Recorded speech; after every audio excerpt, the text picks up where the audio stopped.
Hello everyone, তোমাদের সবাইকে স্বাগত আমার আরেকটা নতুন কুকিং ভিডিওতে। আজকে প্রথমেই আমি দেখছো ইন্ডাকশানে নয় গ্যাস স্টোভে রান্না করছি। এবার গ্যাসের মধ্যে আমি একটা কুকার চাপিয়ে দিয়ে তার মধ্যে সর্ষের তেল দিয়ে তার মধ্যে গোটা গরম মশলা ফোড়ন দিচ্ছি, তেজপাতা, দারচিনি, শুকনো লঙ্কা, এলাচ, লবঙ্গ আর তার সাথে শাহি জিরা। বেসিক্যালি আমি ফোড়নে এটা ইউজ করি।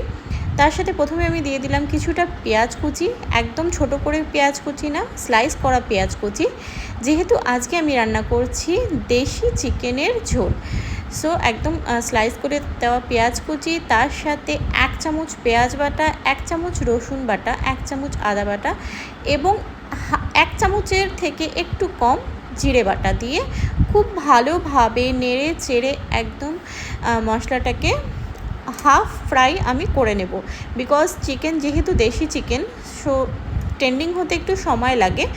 আর যেটাকে আমরা পোলট্রি মুরগি বলে থাকি সেটা একটু সহজেই টেন্ডেড হয়ে যায়।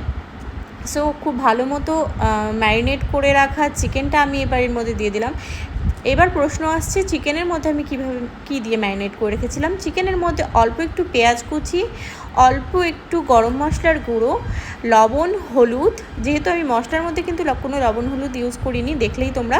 তার মধ্যে অল্প একটু সর্ষের তেল দিয়ে আর অল্প একটু টক দই দিয়ে আমি ম্যারিনেট করে রেখেছিলাম, বেশিক্ষণ না, হাফ অ্যান আওয়ার।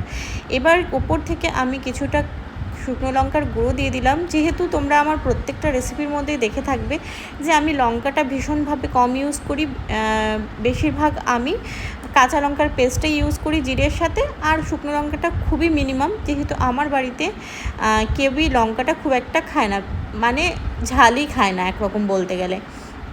এবার খুব ভালোভাবে ঢেকে এটাকে আমি একটু ময়েশ্চার ছেড়ে দিয়েছে, দেখতেই পাচ্ছ চিকেনের মধ্যে থেকে। তবে আমি প্রথমেই বলেছি এটা দেশি মুরগি, সেই জন্য খুব বেশি এর মধ্যে থেকে জলও ছাড়বে না, আর এটা খুব সহজে কিন্তু সফটও হয়ে যাবে না।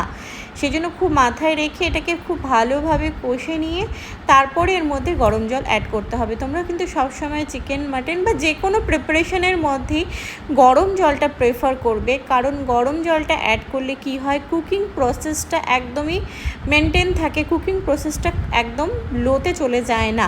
ঠান্ডা জল ইউজ করলে আমাদের কুকিং প্রসেসটা কিন্তু অনেকটা ব্যাকে চলে যায়। সো দেখো একটু ভালোভাবে একদম তেল ছেড়ে দিয়েছে, যেহেতু তোমরা দেখেছো আমি কিন্তু খুব মিনিমাম তেল ইউজ করেছি, প্রচণ্ড গরম বাইরে, সেই জন্য। আর তার মধ্যে আমি কিছুটা গোটা রসুন দিয়ে দিলাম। আমি এমনিতে দিই না, কিন্তু আজকে যেহেতু একদম ম্যারিনেটেড করে করছি, সেই জন্য একটু গোটা রসুন দিয়ে দিলাম। ক্যান্ডিডেট ওয়াইজ বাবা, আমার হাজব্যান্ড, আমার ছেলে খায় না, আমার হাউসকিপিং যারা আছে তাদের জন্য। তারপরে দেখো খুব ভালোভাবে নেড়ে চেড়ে নিয়ে আমি এটাকে প্রথম থেকে ঢেকেই করেছি, সেজন্য জলটা পুরো ছেড়ে অর্ধেকটা প্রায় সেদ্ধ হয়েই গেছে, কিন্তু তাও মানে মশলার যেন কোনো রকম কাঁচা গন্ধ এর মধ্যে না থাকে, সেজন্য কেননা ম্যারিনেটেড চিকেনের মধ্যেও কিন্তু কিছুটা মশলা ছিল, সেজন্য খুব ভালোভাবে এটাকে ভেজে নিতে হবে।